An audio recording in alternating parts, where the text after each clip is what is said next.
Welcome to Your Yes-Filled Life. I'm Brenda Winkle, an intuitive leadership coach and somatic guide for high performers, high achievers who want more freedom, ease, joy, and energy. You are a visionary leader, driven, intuitive, and ready for more. More flow in your work, more presence and joy in your life and relationships, more trust in yourself and the decisions you make every day. Here, we explore the intersection of intuition, leadership, and energetic sovereignty, blending practical strategy with energetic alignment so you can create success that feels deeply fulfilling at work, at home, in your relationships, and in your own well-being. You'll hear inspiring stories, practical strategies, and high-level conversations designed to help you integrate the woo into your daily life. Because when your energy is aligned, everything flows. Ready to elevate how you lead and live? Start by downloading my free energy audit at brendawinkle.com/audit and discover what's fueling or depleting you. Let's do this. Your yes-filled life starts now. Hello and welcome to Your Yes-Filled Life. I'm your host, Brenda Winkle. Today on the podcast, I want to take you inside my group coaching program, Your Yes-Filled Life.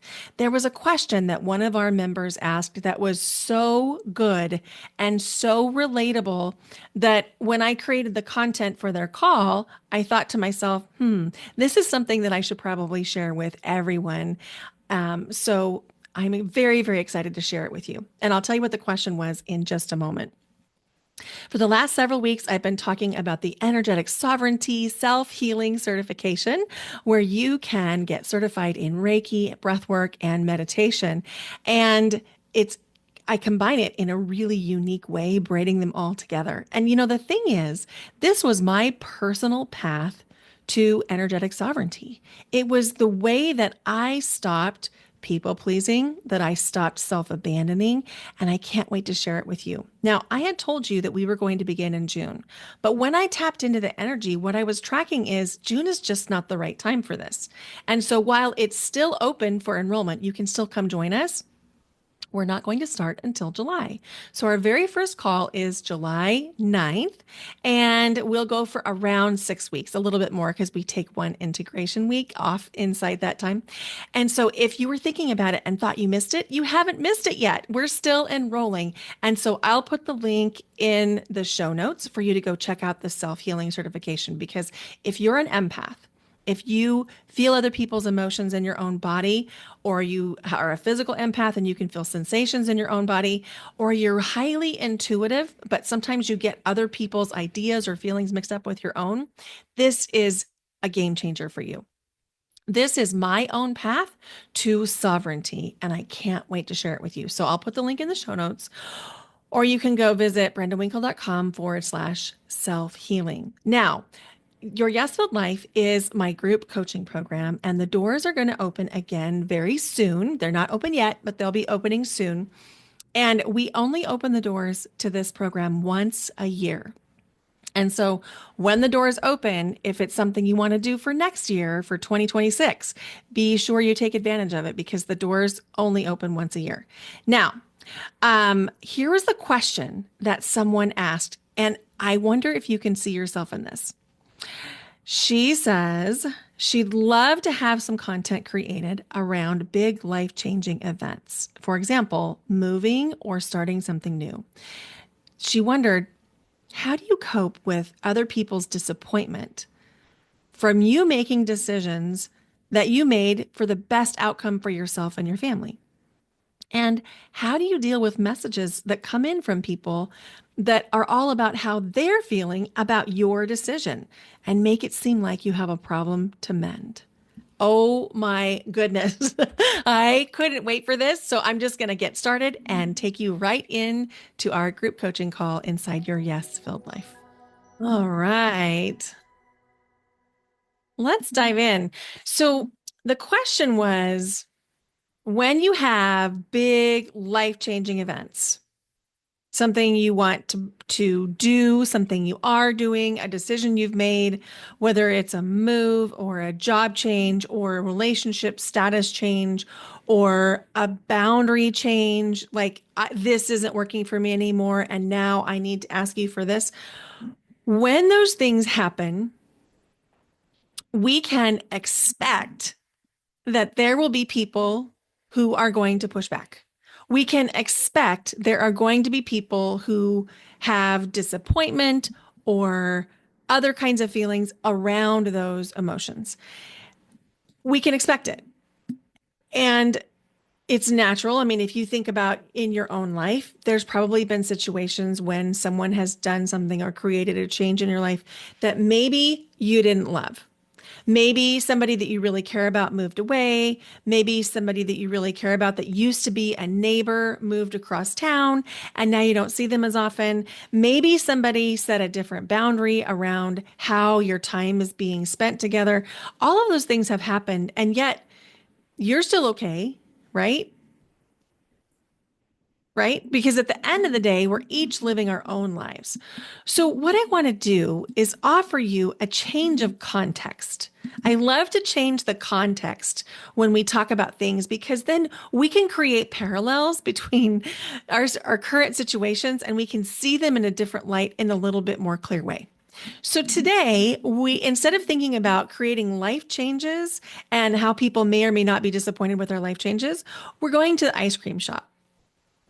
Now, one of my favorite ice cream shops is Salt and Straw. It's a Portland local favorite, and they have this really very brilliant marketing concept, which I love as a consumer, which is they have a base set of flavors that every time you go, you know you can find these flavors. You know you can find the white chocolate with sea salt and caramel ribbons. You know you can find the strawberry balsamic with black pepper. And you know that those things are there. And then each month, they also have seasonal favorites. So, like around Thanksgiving time, you can get sweet potato pie or turkey and mashed potatoes. And literally, it's seasonal, very, very seasonal. And so, when we went last time, like a couple of weeks ago, there were some spring type of flavors. And this month, they're all the berry pie flavors. So when we go to Salt and Straw ice cream shop, we know, and by the way, that you can taste unlimited numbers of samples, and they have metal spoons, and then they have little slots in the counter where you can put your little spoon in, and then so there's no like waste, there's no plastic. You can feel really good about sampling as much as you want. And they also want you to sample all the flavors because it's part of their marketing. They want you coming back for the regular flavors and then they want you coming back for the seasonal flavors. Okay, so we're in the ice cream store and you have a choice as soon as you walk in. Are you going to go with your standard favorite that you know is always on the menu? Or are you going to go with one of the seasonal types? And so, what you might end up doing is having a spoon, a sample of many in order to make that decision. And then you might ultimately decide that you want what they call a split scoop, which is not actually splitting the scoop. It's just two scoops, one of different kinds, right? So, as you're going in and you're making all these choices, you're in the ice cream store and we're thinking about the context of what do we do when someone's feeling disappointment about a choice that we've made in our life. But in this context, we're going to the ice cream store. One of my personal favorites is the strawberry balsamic with black pepper. And I also love the one with the sea salt and caramel ribbons. I love those. But every now and again, I'll notice that there's a new flavor that made it on the main menu. Like it was such a hit in the seasonal line that now it's been added to the other. And there was a new one this time, and it was honey lavender. And so when I went through the line with my sister, my mom, and my daughter, there were many of them that we all tried together. Like we almost all tried the seasonal flavors. We almost all tried a version of something strawberry with cookies and it tasted a little cinnamony. We all tried that one. And then there were different flavors that each of us tried independently that are more to our own unique tastes. When I went through that line, I didn't care that people thought that my favorite, the strawberry balsamic with black pepper, was weird or so off-putting that they didn't even want to taste it. I didn't care because I like it. Now, it happened that that day, that wasn't what I wanted because I wanted to try the honey lavender because it was hot out and I hadn't had that one before. And so I tried the honey lavender. And then I learned that my sister, well, I didn't learn this, I knew this, but my sister was saying, she doesn't usually eat floral anything because she's allergic and it makes her feel not good. And I was like, yeah, that sucks for you. I'll take the honey lavender. And so I had the honey lavender and the white chocolate with caramel sea salt ribbons. And then she got something totally different that was like a tres leche something. And when we got outside, all four of us had different cones. So, like the physical cone was different. My mom doesn't get a cone. My sister and my daughter like the waffle cones. And I like the little sugar cone, like the kitty sugar cone. And so everyone had different types of ice cream. Everyone had different cone and or not cone.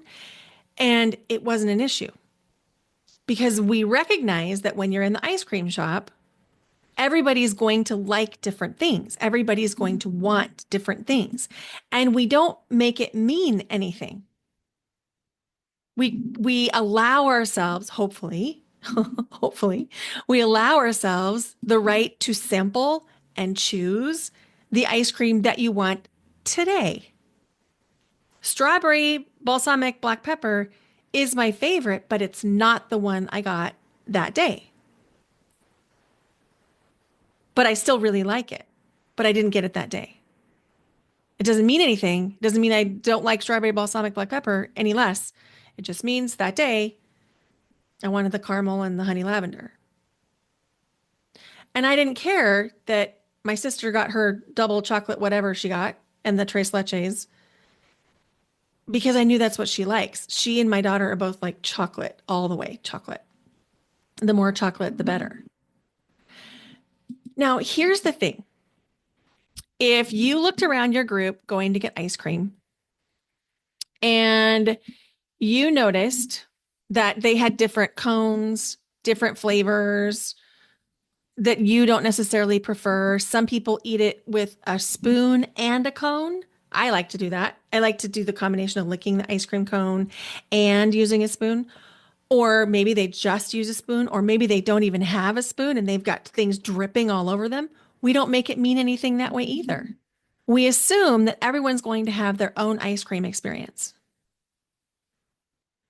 And this is so interesting because when it comes to choosing an ice cream, which is a pretty low stake activity, we let everyone have their choices.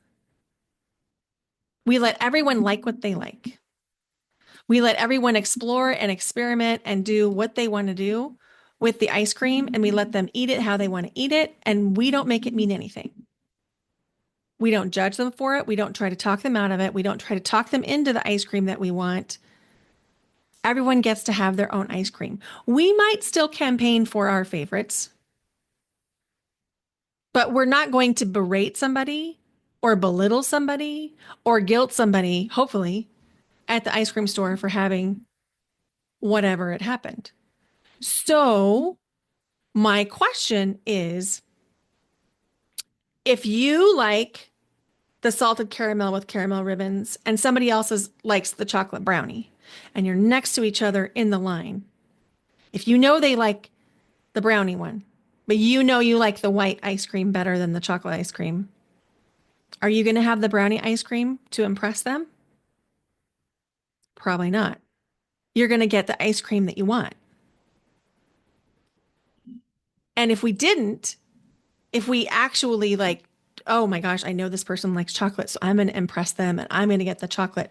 The question would be, why would I do that? Would it be to prevent their disappointment? Would it be so they like me? Would it be so they don't judge me? Would it be so it looks like we're in solidarity together? It's so interesting when we think about It's ice cream. We're choosing a flavor. We get it backward. On these little tiny micro choices, we allow everyone full range of choice. And we let them have what they want. We let them order it the way they want within reason, right? Like if you're the one footing the bill and you have 9 kids, maybe you're not going to have them all get an ice cream cone with 2 scoops. That's not what I'm talking about. But what I'm talking about is when it comes to our actual life choices, like the things that we're going to have to wake up every day and live in and live with, all of a sudden now we're supposed to listen to everybody else's opinions. Now we're supposed to prioritize what somebody else wants above what I want. But in the ice cream store, when it's just like let's say we're really exaggerating, it's a 20-minute experience. I get to have what I want. But in my life, I can't have what I want. That's bad. That's backward. So we're allowing ourselves to do what brings us joy on the little things, especially the consumable things. But when it comes to the big things, what's happening is we're making what other people think and say matter than what we want. And when it comes to coping with disappointment from other people, the issue isn't that they are disappointed. They can feel however they want. We have no control over what will conjure a feeling of disappointment in somebody else. We really don't. It could be any number of things that could conjure a feeling of disappointment in somebody else. We can't live avoiding that. And they honestly have a right to feel however they want to feel. If they want to feel disappointment, they can. But here's the thing. What are you making it mean about their disappointment? And why do you think you might be allowing people to express disappointment in such a way that it's something you actually have to cope with? Because if we go back to the ice cream line, if I'm standing in the ice cream line and I know for drop dead certain my favorite is not chocolate, I want everything but chocolate. It's not that I don't like it. I do. I do like chocolate, but I love the white and fruity kinds. And if somebody is standing next to me berating my choice of liking the white and fruity kinds, like coconut milk, white chocolate, vanilla, anything with fruit, anything, strawberry, mango, whatever, lemon, I'm going to look at them like, what is the problem here? Stop, stop.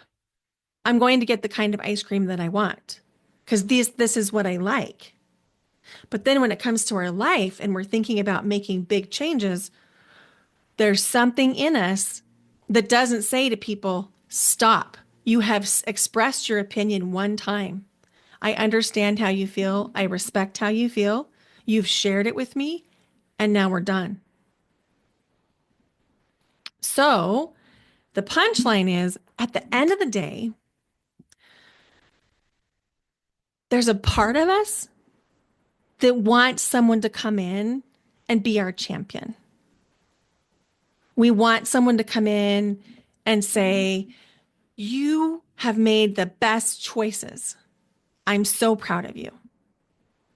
We want that validation. We want someone to be on our side. We want to be made right. But no one's coming to rescue you from your choices. And many times, except for like the people that you're making decisions with, I'm talking about like a best friend, a partner, a child. Outside of those people, they probably aren't going to have to live with the choice in the same way that you are anyway. As you make choices together with the stakeholders that you're making choices together with, they are going to have to make, or they're going to have to live with the choices that you make. Like if you decide as a family, we're going to go live in this house, or we're going to live in this state, or we're going to do this for our family meetings. Obviously, they are stakeholders. They have to live with the choice. But the people that you don't live with, that you're not looking in the mirror with, they honestly, they don't have a right to berate you and tell you all the ways in which you're choosing wrong. It's a boundary violation. So the question that you can ask yourself is, how can you support yourself? How can you support yourself? And I don't mean that you should be some self-sacrificing, do it all, don't ask for help. That's not what I mean at all. But I mean, in those moments where you have someone standing over your shoulder, berating the decisions that you've made, how can you say, I understand how you feel. I get it. And now we're done. You don't get to keep talking about this. You've expressed it. I'm still choosing what I'm choosing. Thank you for sharing your opinion with me. This conversation is now complete.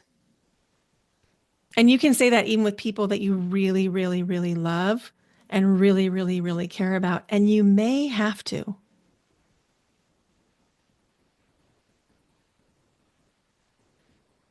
The question is not so much how can you cope with the disappointment other people have? It's how can you support your own choice?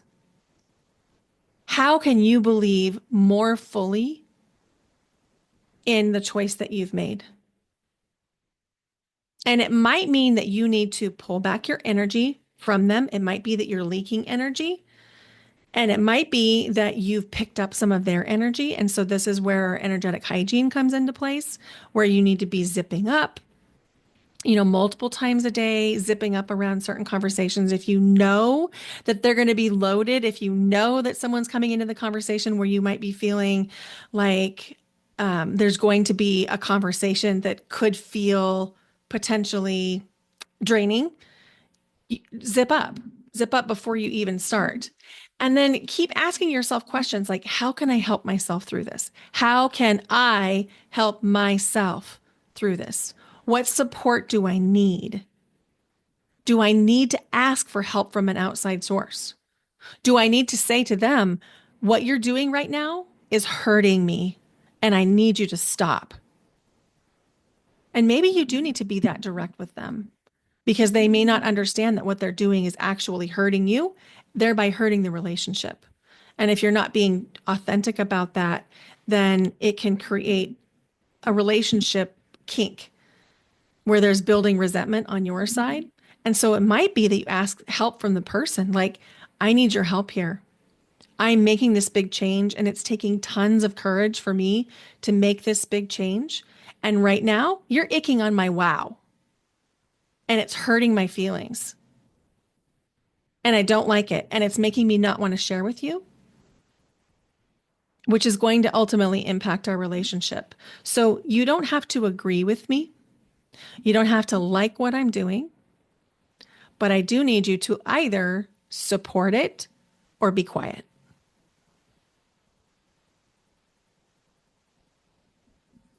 And then asking yourself more questions like, okay, what kind of help do I need? How can I think outside of the box on this? I don't have to caretake somebody else's emotions about disappointment about my life choice, but how can I think outside of the box on this? Is there something that I can offer that might be feeling good for me and for them as I create this choice? Is there someone else that I need to ask for advice or support from? What's available to you? What resources do you have at your hand right now to support you? And I'm talking about your daily checklist. That's a resource. Oftentimes we're like, I don't know what to do. I don't know how to feel better.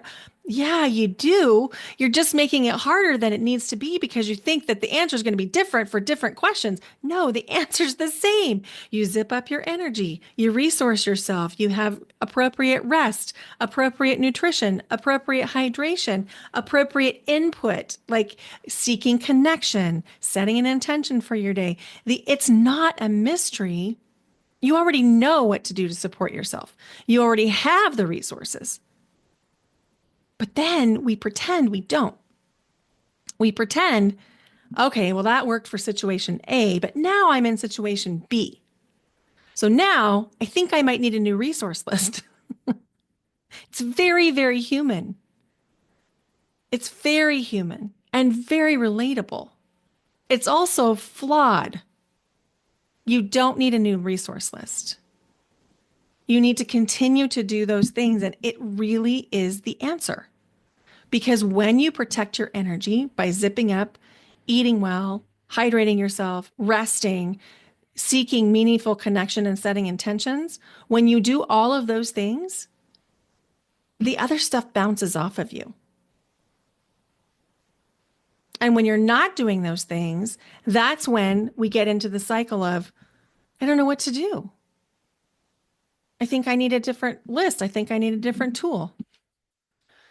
No, we just got to go back to basics.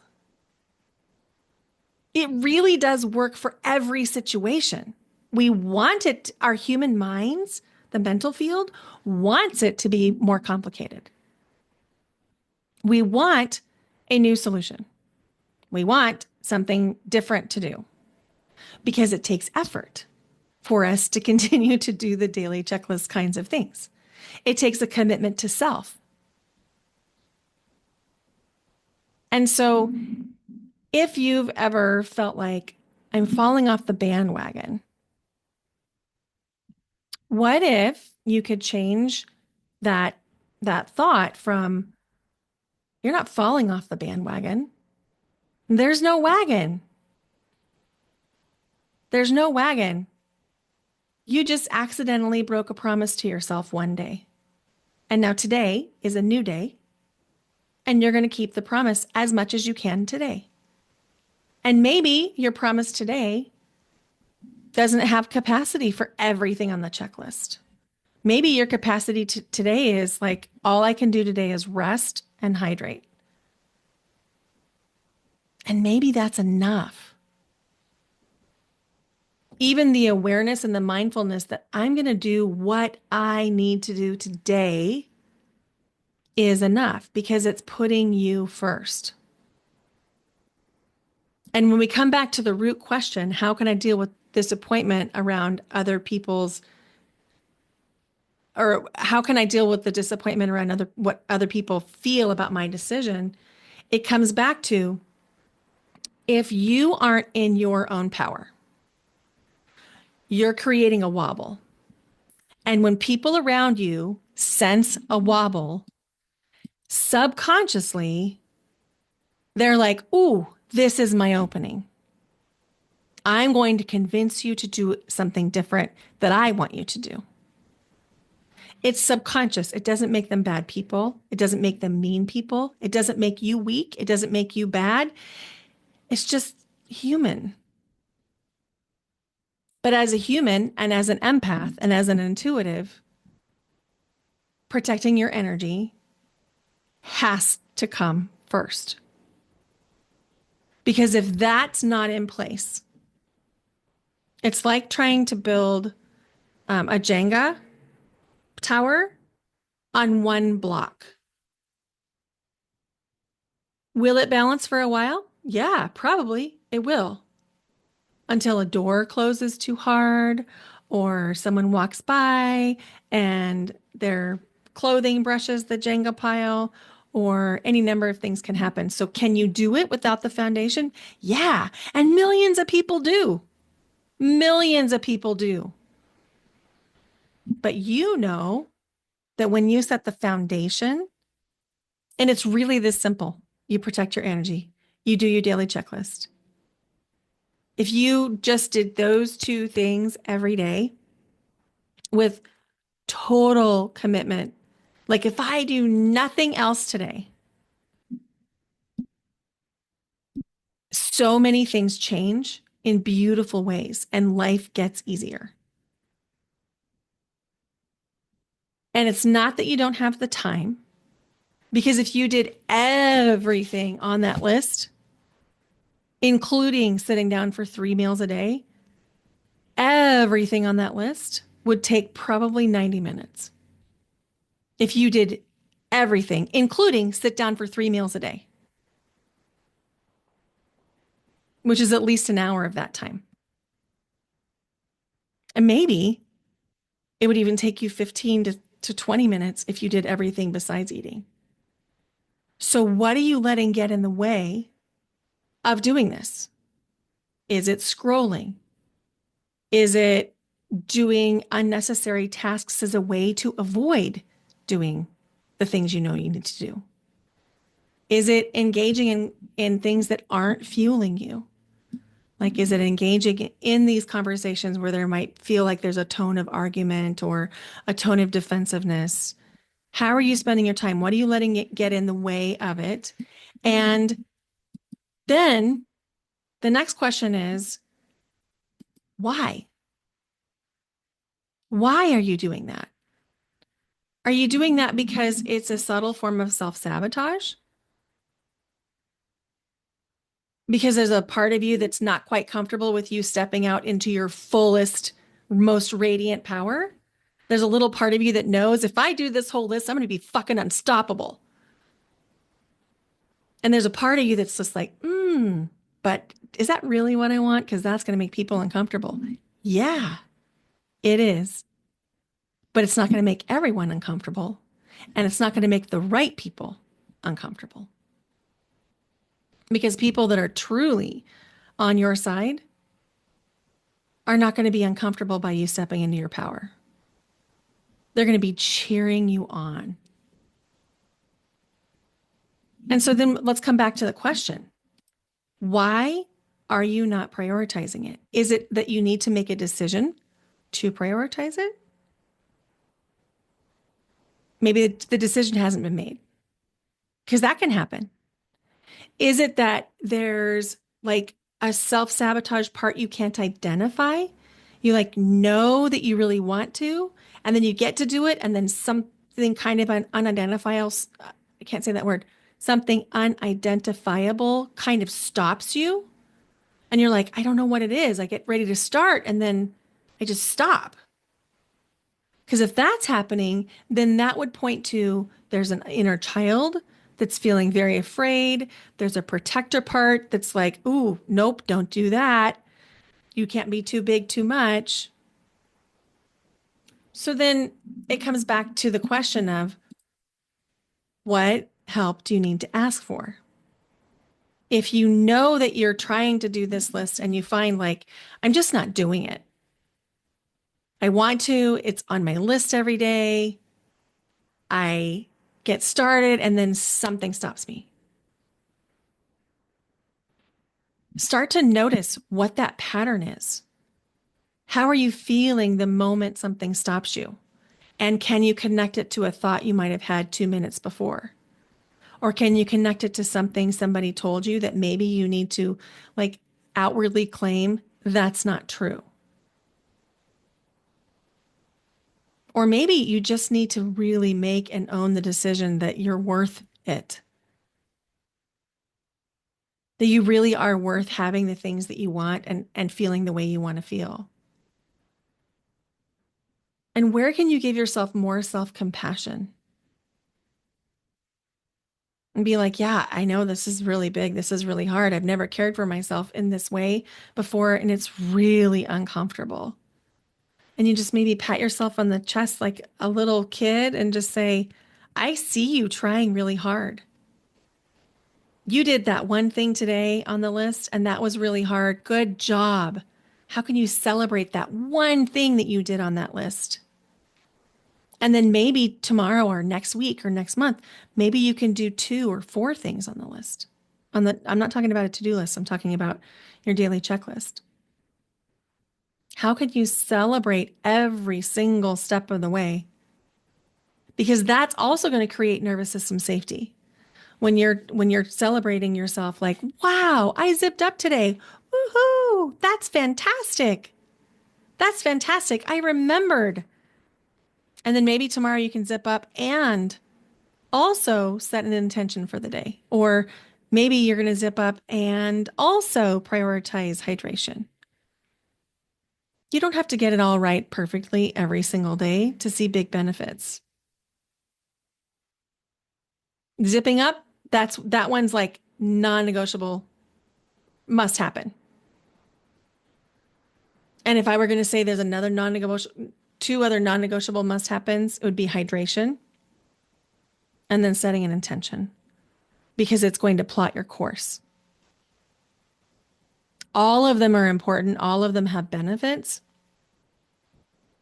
And if you do nothing else, zip up and hydrate.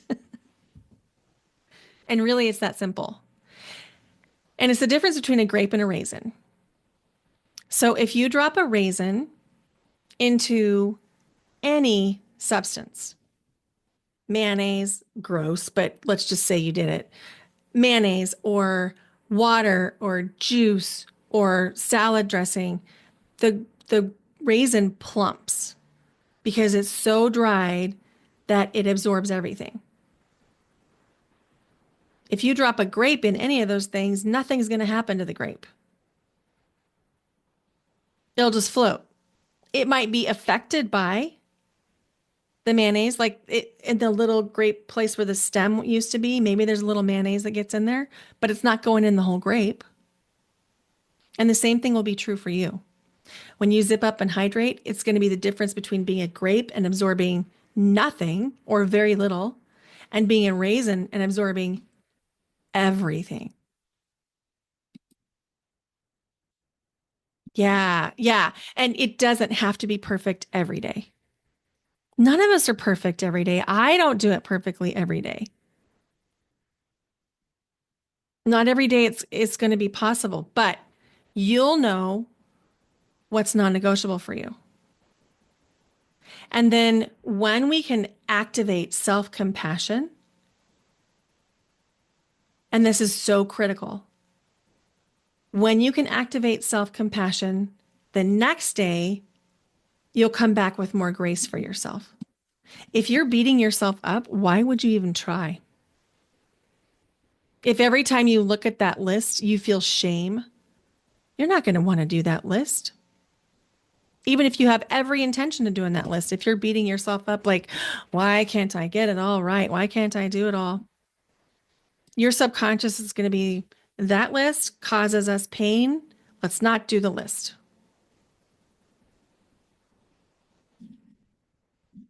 And there might be a day when you don't zip up and you don't hydrate and you don't do anything else on the list. You absorb everything around you. You watch shitty TV, you drink a bunch of alcohol, you eat a bunch of chips, and then you top it off with a bag of cookies. There might be days like that.